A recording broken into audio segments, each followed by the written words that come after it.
Hello Pisces! Welcome po sa inyong reading. This is for June 1st to June the 3rd. No? Pisces, para po sa mga bago, don't forget to click the subscribe button, smash the like button, comment below kung kayo nakaka-resonate, and hit the notification bell. At kung gusto niyo po na sumali sa ating live session, sa kabilang channel po yon, Babaylan TV. No? Meron din po tayong mga readings po doon sa ating kabilang channel. So, might as well take advantage of viewing it. No, Pisces, kung wala po kayong time at hindi nyo ma-tsempuhan ang ating live sessions, well, dito po sa comment section, no? Pwede po kayong magtanong as long as the question is answerable by yes or no. Now, if in case hindi kayo masasatisfy, alam nyo deep inside hindi kayo masasatisfy sa yes or no, then meron po sa description box ng video na ito, yung link. All you have to do is either to click the link or copy the link. You will be routed to my page, type in your questions, follow the instructions, and submit the form. No? Kung gusto nyo rin pong mag-avail ng ating private reading, dito din po yun sa description box. Pakibasa na lang. No? So Pisces, I want you to know that this is a general reading. You may resonate with the entire reading or you may resonate with some bits and pieces of the reading. So take what's only yours. So Pisces, simulan na natin. So parang sa'yo, napapansin mo ay merong nata-take advantage ako. Merong iba, no?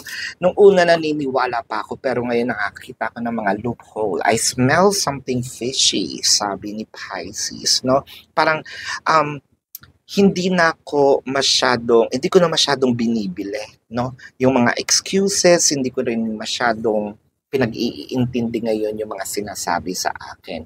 Naguguluhan na ako kasi parang yung person ko paiba-iba ng mga sinasabi, no?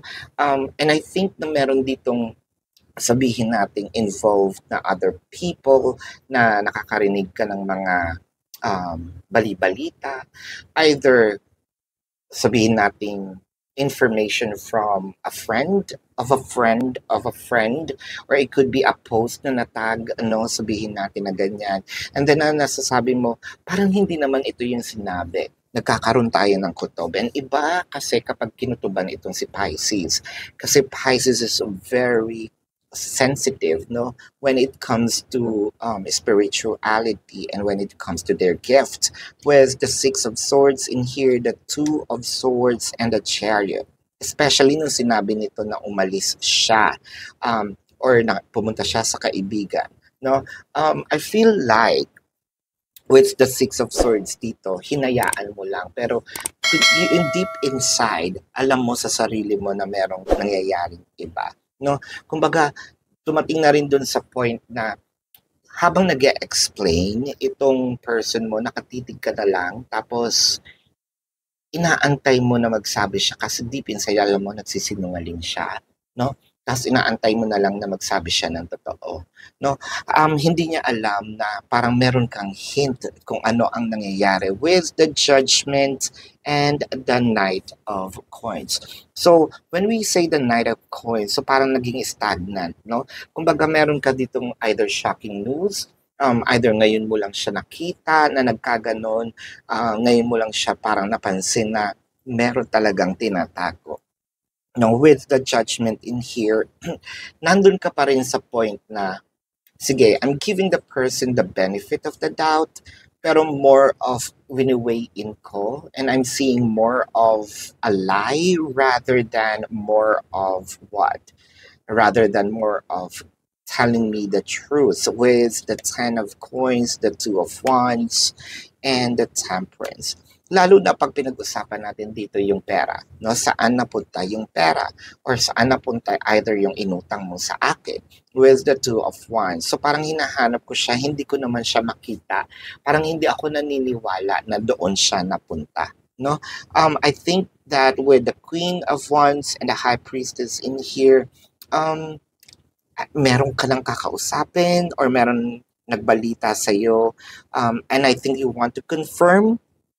And I think it's for a few numbers of you, kinonfirm nyo na with the high priestess, it felt like you're still gauging kasi hindi mo naman masabi na kailangan awayin ko agad yung person, no?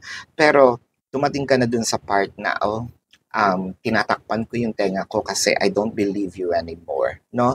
So this is your reading for now, Pisces. Tingnan natin ang zodiac sign ng person mo, no? I'm seeing Leo, I'm seeing Sagittarius, I'm also seeing Taurus, I'm seeing Cancer, uh, yeah, Sagittarius. So this is your reading for now, Pisces. And for those of you who's new to the channel, don't forget to click the subscribe button, smash the like button, comment below kung kayo nakaka-resonate, and hit the notification bell. At kung gusto niyo po ng dalawang reading sa akin, dun po yan sa kabilang channel, that is Pabaylan TV. No? Kung gusto niyo sumali sa live session sa kabilang channel din po, magtanong sa comment section, gumamit ng form through the description box. And kung gusto niyo mag-avail ng ating private reading, dun din po yan sa description box. So this is your reading for now. Love and light. Namaste. See you po sa susunod na reading. Goodbye, Pisces.